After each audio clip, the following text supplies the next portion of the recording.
Okay, so I'm here, Jean Finley, bring her in your mind. We're here because of an installation called And the Winner Isn't It Con.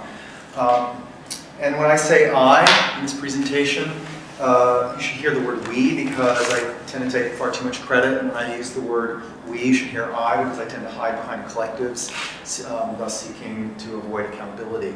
So you can swap them as you see fit. And there's a third thing, I'm going to wait later for spacebar. So I'm also here because of an ongoing project in Ardmore. I build and rebuild and daily document a small stone cairn in Ardmore, Pennsylvania. I do this along with many others, most who are anonymous. Spacebar.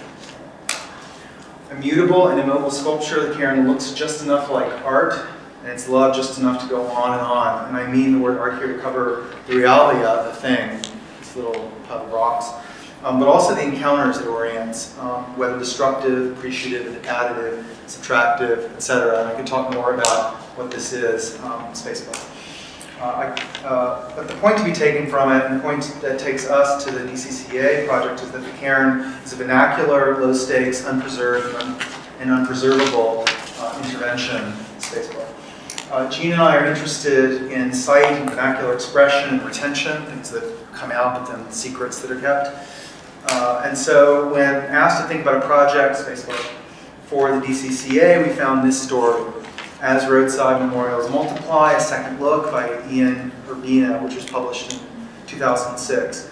It's not hard to reanimate the leap from the cairn to roadside memorials, but the stakes change.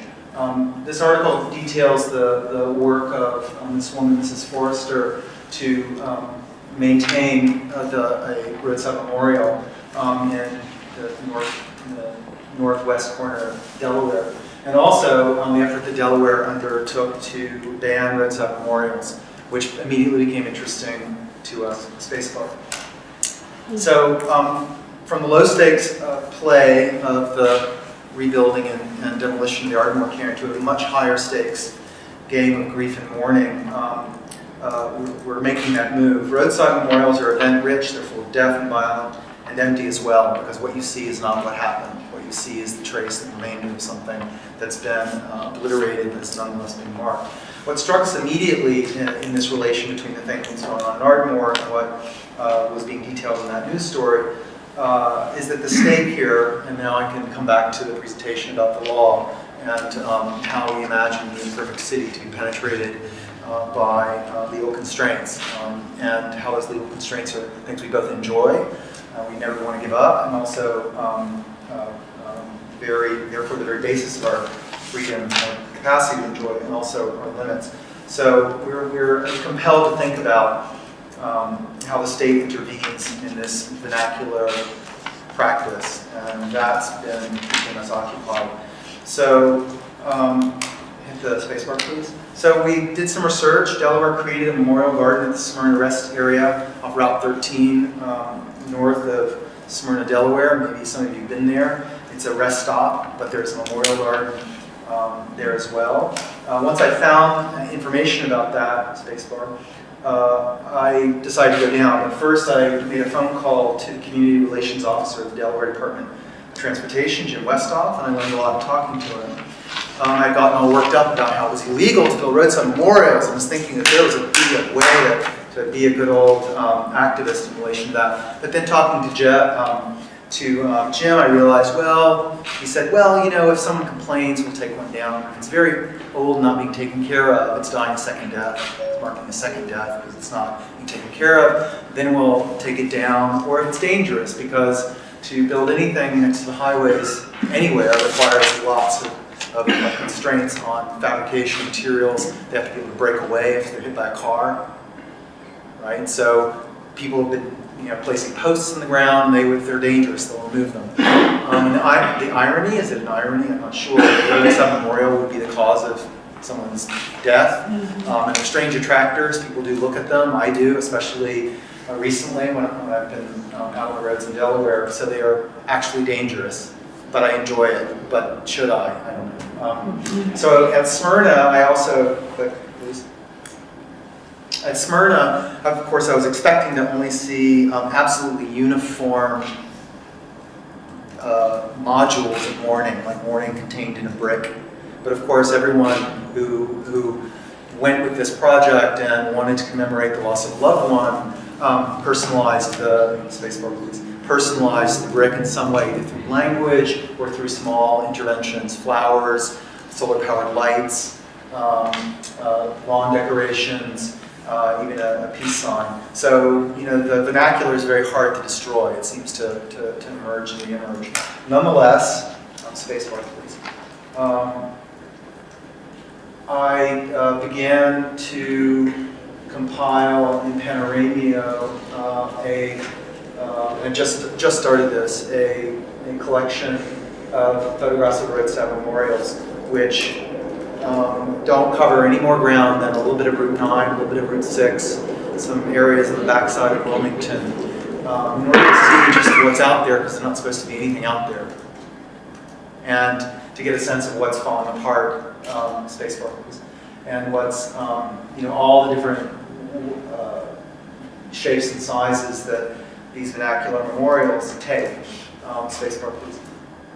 And, the project that we imagine here is, which is in a sense already beginning, which is this production of an archive. It's mapping onto the Google Earth using Panoramio's software, the possible production of a Facebook page, contacting other people, including everyone in this room, to put me on track. It's driving. My ratio right now is 1 every 30 minutes on the roads. I would like to do better. I would like other people to actually be engaged with finding me not only memorials that are present, but ones that are gone. Because once I start collecting ones that aren't there, and just the site, so the naked site, then I think this moves from being simply a collection of Road 7 memorials to more of a meditation on absence, which the memorials are as well. And there's some cautions here. The project is both laudable and indefensible in some way. That's important. Really thinking about the way in which it's indefensible. And maybe some of you already have gotten there and you're outraged. Be interested in testing the affective orders. So it's laudable because it fulfills that preservationist documentary urge that nothing shall pass away. But it's also indefensible because this beautiful photograph, in bringing it into an archive, is now exposed to other elements than weather. It's exposed to the digital, the corrosions of accessibility and of the digital archive, that it should just be there and available for anyone, as opposed to simply and singularly marking a place, where the place and the event are both distant from one another in time, but now I've made this available in space and time in a way that belies its structure. It's not what it is.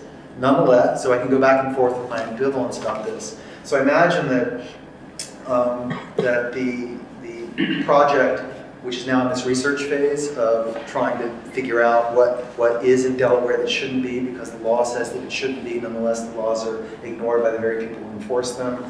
The memorial garden is there as an option for people who, so that the state can maintain control over what is and is not on the roads. Nonetheless, even the garden itself is now a place where vernaculars grow up. It sounds like a plant, isn't it? Vernacular. What's that? That's my vernacular. It's in bloom. My vernacular is in bloom again. So what do I want really? What do I want now? Just basically, you're exactly right. I want each of you to send me leads on existing street and Road 7 memorials, not just out on the byways, but the Road 7 memorials and street memorials that I've already seen in looking at some documentary film material on Wilmington, the ones that emerge because someone has passed away on the streets of Wilmington. And even if they're not there, because you knew that they were, or that there's only the residue of a bit of graffiti or the duct tape on a telephone pole that used to attach a teddy bear to a telephone pole, which is part of the idiom, as I know from DC and from even Smyrna. I found them in Smyrna. So that's really where we are right now, and what I imagine here is still unimaginable, frankly. And whether it has to be here, I'm still already worried about. Whether bringing it here is defensible or not, in what capacity. So that's where I am. Thank you. Thank you, John. Yeah.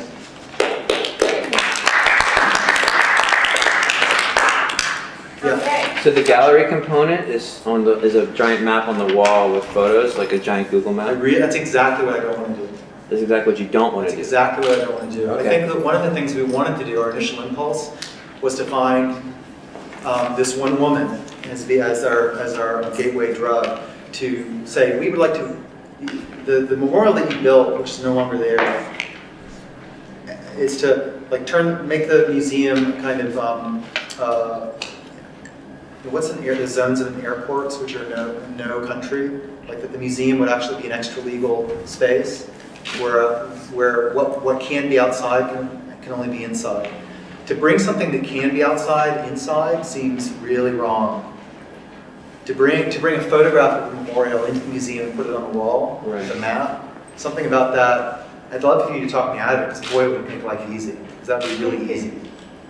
But there's something about putting a photograph or a push pin on the map that begins to cover the territory to create a kind of a guide in the space. A guide online, I can, there's a social forum that I'm interested in, but I'm not. I don't want to necessarily. Jean probably would disagree with me and beat me up right now, because it might be something she'd want to do. We have to fight it out.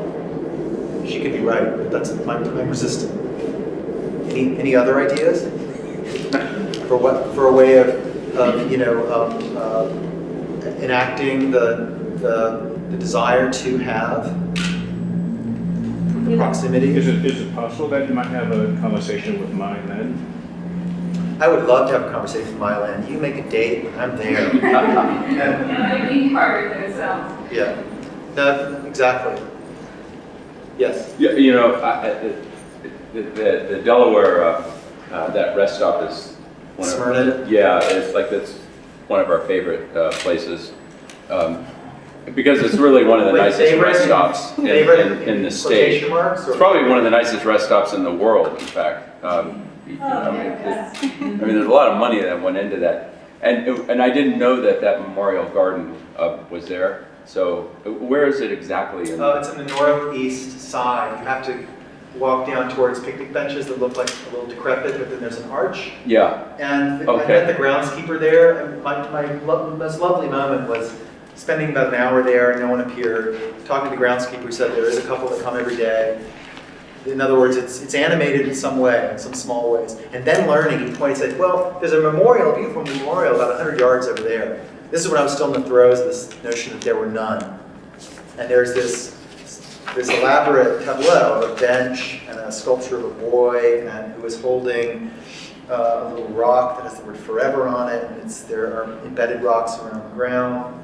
Very elaborate, clearly maintained. And a mile down the road towards Smyrna, there are two white crosses on opposing corners. One for a woman named Stephanie Will and the other for Brett Ellis. Not Brett Easton Ellis, but Brett A. Ellis. And they face off against on opposite sides. And so, okay, they're everywhere. They're so everywhere that they're even a mile away from the place that's supposed to... And I really like this, and I kind of understand the conundrum at the moment. It's like, well, what do you do with this? Yeah. But I don't know if you've considered the fact that that this kind of just death, and then of course road death, Yeah. and then the marking and the landmarking of that moment and of that person. To me, is really important, and like in Greece, for instance, where they become really elaborate, shrines. In fact, these are places that I think have great significance, and so, between perfect and imperfect, I think this is like one of those profound pieces and profound moments, and I'm no help whatsoever for you but I just You're cheering. but yeah, I like that the line, and maybe it is about separation, or maybe you close that gap where we become more aware of what that actually means. Thanks. If your does it have to be a literal archive and mapping onto if you're, what memento mori would you build on this site and for what? Could you repeat that? Rather than collecting and cataloging and showing here, what about thinking of building memento moris as you started from, as your initial project, right, in Pennsylvania? I can't remember The where. The Cairn. Cairn. I don't know what that, I missed what that was for, how that started, but thinking about working from this site, why would you build a memento mori here, what would it be? Here, right. Well, the other thing I did is look at the building that had been here before and begin to try to figure out who died, how many, right, who's underground, and then make that connection. But I can conceptualize it, but the materializing or enacting it in some way. I do have an appointment with a historian who can help me really understand. And this is from an outsider who doesn't know, but I'm certain looking around this whole multi-acre space that this was, and even the first DCCA, which is in a factory here on this site, right? So there was something there that's already Cairn-like, already a marker that could be, the way you expressed it, memorialized and connected. But the stakes are very high for these other memorials, right? I mean, the Cairn I could talk about, but the roadside memorials that I'm discovering are very high stakes. And I don't want to, if I were in class, I would say, use the F word now, but I don't want to mess with them. The high stakes ones, they're beyond simply giving them a different public or different way of paying homage. So I don't want to simply... Places about most important. Yes. So if you're working with this place. Thank you. I'm happy to talk to other people after the... I also wanted to add that we have a blog that's very user-friendly, and we would like you to use it to provide feedback for all the proposals that we've heard tonight. And if you go to imperfectcitydcca.wordpress.com, you'll see the proposals tab, and you click on that, and then you can scroll down and add a comment, a question. You can also send your comments and questions to me, and I'll post them on the blog. And we can all share emails as well. And I have been hesitant to CC everybody because I wanted to make sure that that was okay. But if you give me permission, I'll share your email with John or however would be appropriate, and however we want that to move forward. If you want to maintain contact with one another after the meeting. So I just wanted to encourage you to use the blog to continue the conversation and the dialogue. That's really what it's for. And it's a rich educational source. So we'll add the minutes, we'll keep updating it with images, all of the things that we've discussed will be there. It'll be in a virtual archive. Do we want to move on to some of the initial questions for the early Skypers? Say one more thing. Yeah. It's my card. I'm just going to leave a little Cairn card. Okay. Apropos. How about we can start with Jules. Do people have questions about the project that Jules has proposed to do an ecological project about the water and how it moves through Wilmington? Debbie. I don't know if you're familiar, there is a project being worked on to collect a lot of the rainwater in kind of this side of the town. It's like a 12-acre site. They're going to try to make it a dry area park, but when it rains, a lot of the stormwater will be directed into this kind of park-like wetland area.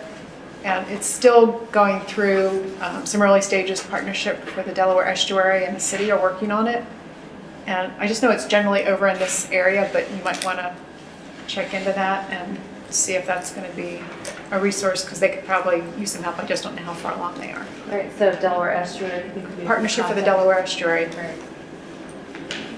have a comment on that, so I can give a- I think 2 years ago there was a installation in the gallery out here. The artist was Dennis Beach. He did the most amazing set of pipes, transparent pipes, that had water flowing all over the place in there. It was an amazing sight. You might, he's in the contact here, Okay, great. Dennis Beach. Beach, okay. Thank you, that's great. That's very helpful. If there's anybody else who has any contacts or, yeah. Okay. Not a contact, but Okay. a comment. I'm sure this is probably already on your plate, but even just being able to show the DCCA and the water that comes out of this building and where it goes, Yeah. or where it comes from. I just ran the sink in there and I have no idea where that water comes from. Oh, And I don't know where it's right. going. Right. So we can locate everyone in the space, in the sense of, you can even have, like, get them to pay the $1,800 have a plumber come in and put a drinking fountain in the middle of the gallery, and then make that event of taking a sip of water in the city hugely problematic for anyone who does it. Problematic in the good way, it becomes a problem. Where did That's this a come question, from? yeah. Yeah, where did this come from? If I don't drink it all, where's it going? Right. That'd be, yeah. Well, that's because Philadelphia's doing it. This is a big thing around stormwater management, and because of the way that the whole sewer system is set up in Pennsylvania and Philadelphia, they're looking into that. And even residentially, like to have a garbage disposal or not, and how that works, and where your water's going down your drain with food, without food, and Yeah. all of that. With liquid plumber or without liquid plumber. Wait, should I No stop? No Yeah, disposals are Because not it's the such way. an invisible thing. People and so don't know People that don't food know. cannot yeah. get into that water. Food is Yeah. a problem in the landfill and in water and all of that waste, which leads into compost. So water, the earth, compost. I know, and it's like when you start to think landscape, it feels like it starts with water. And then the idea that people don't know where water comes from and goes. I mean, talk to my daughters about their showers and, you know, where's that water coming from and where does it go and how long you're in there really They does never matter. answer Head it out, shower. That's helpful. Yeah, I like that. I like that concept a lot about using the DCCA as the visibility piece. You know, where's the water coming Where does it come from? and then where's it going when it gets out the door? Yeah, when it gets down the drain. Yeah. There's a great guy in, Sorry. Go ahead. There's just a great contact out of Kennett actually who believes, has a mission about water has life, living water, and what, he's doing a lot of study on the Brandywine River, but about life in water. And we Okay. you know, this is, yeah, oh my gosh, I'll tell you. Bob Holliday, his name's Bob Holliday. He'll talk to you about water for a week if. Because that's another whole thing around, so like cities, which they've studied too. They'll go to the East Ward Sustainability Office in Philly around beer, and because if you're along the river, then there's breweries and there's beer, and then there's the whole beer and wine thing. So not only is it around the landscape that water's feeding, but it's also we are following water based on creating beer, wine, and then there's a whole story around that. It all starts with water. It starts and ends with water. There's also the Peterson Nature Center that's walkable from here, and we had artists that wanted to do a project with edible plants and have kids learn local things that they could eat. And there's nothing edible in the Peterson Nature Center because of the water not being clean, which is so strange to me. That, yeah. So this was all brownfields, this areas. Right. Really? Yeah, Yeah. yeah. That's an interesting component too. Yeah. We'll have to explore that. Jules, I wanted to share with you something that someone sent to me in response to your proposal. You can read it. If it's art, then it's expression of the artist and should engage at several levels, conceptual, emotional. If it's education, then water running through cities is affected by ideas running through minds, and money running through politics, and policies running through governments. Water comes out dirty at the other end of the city. Idealism comes out fatalism at the end of politics. Optimism comes out pessimism after money talks. Youth comes out old age after lots of public comment. I still learn so much from Buckminster Fuller's focus on whole systems. It's an important thing to educate people to understand their interrelated actions multiplied by thousands of communities have global impacts. Communities that adopt green infrastructure practices and catch rainfall and keep it out of the sewer are making great strides forward. Good exhibits might use some way to show the contribution of 100,000 cars to polluted water, de-icing chemicals, air pollution, and wasteful use of clean water. So that's for you. That's great. Can you send me a copy of that? That's great. It might be interesting to look at who actually, yes, in a way, delivers our water to DCCA and to the rest to all of our homes.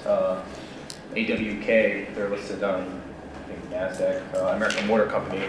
They are a private company and they have a lot of contracts with municipalities, and they, which own about, like, as the crazy statistic, a lot of water in America.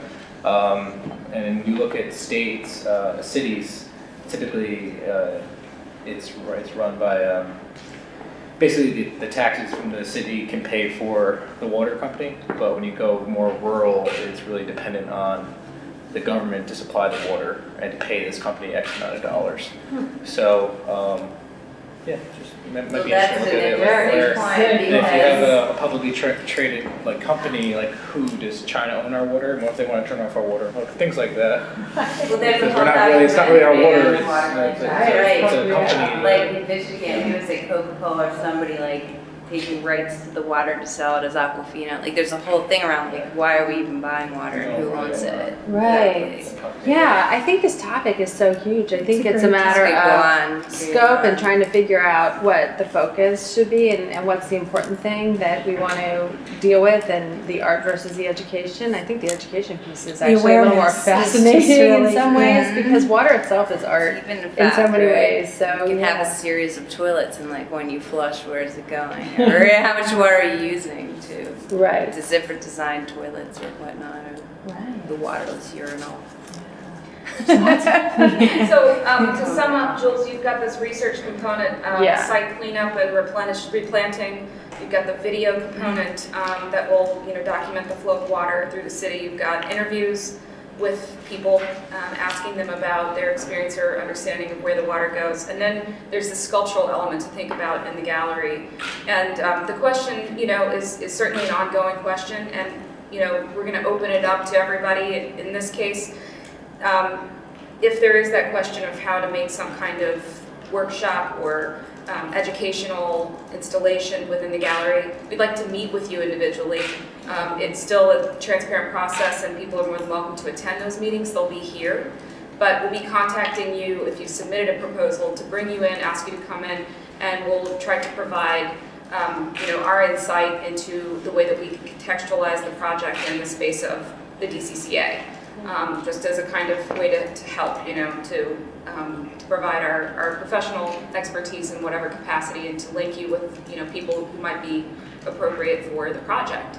So I'd like to extend that to everyone, and we'll definitely contact you and designate a time that's convenient for you to come in and talk with the curatorial staff. I guess we've got time for just about, maybe 3 or 4 more comments before we close for the evening. Should we talk about, let's see, Ashley, did Ashley take off? We can come back to him.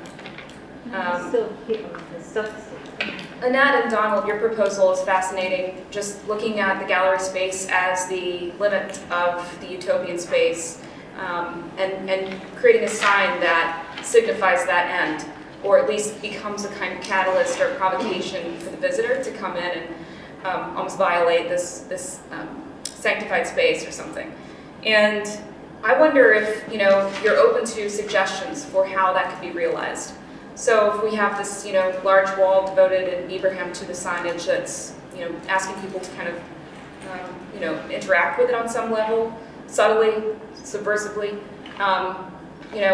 would you be interested in working with the DCCA, with Steve, with Jay and I to realize that as a kind of opening the conversation potentially in a different material? We're just thinking about the ways that it could work out in space. Yeah, I see, I'm not glued to or married to ideas. I think they evolve and they change, and ultimately, you know, I consider myself, you know, provocateur of the built environment, so I'm not the architect. And although I have that background, the architect, you know, once the construction is complete at a certain moment, you know, it's like my belief anyways, that, you know, you walk away from it and it becomes, you know, it then is, the user becomes the caretaker. They're the author of that space. So, I mean, we put this piece out, and at this point, you know, it's I think, fair game to be worked on, to be improved. Great. Yes. Question. I think that's a piece of conceptual art, is it? Your piece? I suppose in some worlds, it depends on the frame. I think if it's a museum, it probably would be considered that. I think if it was done outside the museum, it would probably be sort of political street art, maybe, graffiti. So this is a museum. Yeah, so I think within this context, it probably, you could probably define it that way. The reason I asked the question is that a lot of people don't understand conceptual art, and I don't a lot. And maybe something that can be talked about, be used perhaps as a teaching tool about what conceptual art means. I think that's a really interesting point. You know, obviously, what we're talking about here is the aesthetics of social engagement, perhaps, activism as art, and art becoming increasingly more lifelike. And that comes out of a tradition, an art historical tradition. But it's not necessarily the only starting point for someone coming into the museum to be able to access the ideas. And I think that that's one narrative you could posit and that you could make available as a kind of educational outreach. And then there are other ways to get inside the exhibition, you know, just simply from an educational standpoint, or from an urban planning or architectural standpoint, or from an athletic standpoint, since we're going to have an athletic club. And then, you know, just the idea of a literary standpoint, communication. Obviously, Ashley's particular project, it revolves around the idea of a kind of technological utopia or dystopia, depending upon how you look at it, you know, with the loss of this Latin script, cursive, and, you know, utilizing the gallery as a space to teach people how to think about the future of communication, and then give them the tools to be able to make their own devices that, you know, allow them to engage in an active manner with technology rather than creating a sort of, you know, passivity surrounding technology. But then, of course, you've got the Duchampian ready-made, where you can take something out of the real world, quote unquote, and insert it into the gallery.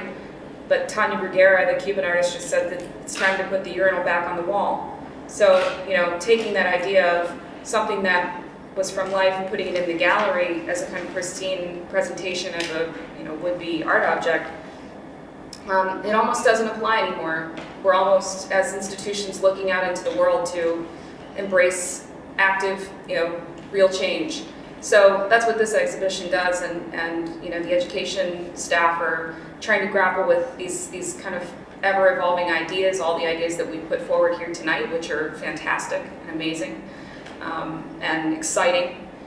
So it's a work in progress, and I think the idea of having an art historical lens through which to understand the exhibition is one among many different ways to approach it. So thank you. That's a great suggestion. Yeah, you mentioned this in the past, like part of the art of Imperfect City is the exhibition planning, like what we're doing right now. Yeah, So yeah, we're exactly. making art right now. Yeah, I mean, you know, the exhibition is based upon a conversation, and the idea of shared authorship, and rather than having this one curatorial voice, sharing the curatorial voice and letting that inform the process. That's sort of, you know, a movement in museums. But more than anything, it relates to how we deal with digital media now. It's about user-generated content. And people want a different kind of experience with exhibitions, not necessarily to observe art from a passive distance, but to actively engage and to have a different experience when they walk into these art institutions that are increasingly becoming less artistic and more lifelike. So I'm thrilled to be a part of this. Explaining it and like having that open dialogue, I like the idea of explaining Right. conceptual ideas or seeds form and just like, talking to people about that. Right? Really cool. Anyone else want to comment? Debbie? Well, and something for one of the other projects. Yeah. Maybe one or two more comments, and then unfortunately we have to close for the evening. Is anyone familiar here with Claymont's Christmas weed? It's kind of, Claymont had a Christmas weed a few years back. It was a weed that grew up on a median, probably on one of the roads that fed into 95, and somebody got the idea that in November it was still green. They went home, got decorations, and decorated it. I gathered from the paper it was a foot or two tall. And when you're looking at memorials and they're very serious, noting somebody's passing, but there's other roadside cairns that have come up that are more current. And I'm not sure if there's others beyond the Christmas weed. Excuse me? Other cairns that are popping up that aren't necessarily noting somebody's passing in a horrible accident, but note other things that are part of our culture. I would love to look at those, and that's why my cards are right there. So email me a picture or an address or a name of someone or anything, because I can't do it by myself. It got so heated that there was actually articles in the News Journal about who dared cut it down, and then somebody else popped a weed in place and decorated it. And then every year somebody went and popped a weed in there and decorated it. So I'm not sure if it's still going on, but this happened a few years ago. Well, the rock sculpture in Ardmore is there, its only purpose now is to survive. And it's torn down every couple of days and someone builds it again. And there are now oddly memorial-like components that I dare not touch. Is a folded black shirt that someone placed very neatly, and that it may be serious, it may not be, and so it's appropriated. These are appropriable, like the one you just described. They end up being available to almost anyone, and their very existence becomes their very reason to exist. And they orient a certain struggle over space in ways that are hard to predict where they're going to go. So please, I'd love to know more about that. As long as it's not in Dover, it's a long drive. But if it's Claymont. Where's that? Is that near? It's between Wilmington and the Pennsylvania line along the river. I like that. Good. Great. Thank you. Okay. All right, everyone, thank you so much for coming out. It was wonderful to hear your proposals, and please do send me your comments and questions and use the blog to further the discussion, because I'm sure that many of us still have lingering questions. Obviously, this is the first hit. You've got a ton of information to deal with, and all the proposals are online on the blog, so check them out. And thank you so much.